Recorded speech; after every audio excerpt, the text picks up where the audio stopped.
इस कंप्रेसर में पानी चला गया, इसकी वजह से इसका ऑयल पीला हो गया है। इस सर्फ का सारा ऑयल हमने निकाल दिया है। निकालने के बाद हम इसको फ्रिज के बैठक में बिठा के फिटिंग करेंगे। अब इसमें लॉक लगा दिया है।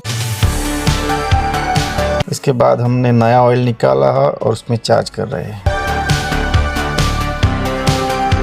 ऑयल अच्छी तरह से चार्ज हो गया है। इसके बाद थोड़ा ऑयल मफलर में चढ़ गया है, इसकी वजह से हमको थोड़ा फ्लश आउट करना पड़ रहा है। अदर एक टेक्नीशियन भाई को हमारी नंबर विनती है, जब भी कंप्रेसर में पानी चला जाए तो उसका ऑयल चेंज कर दीजिए।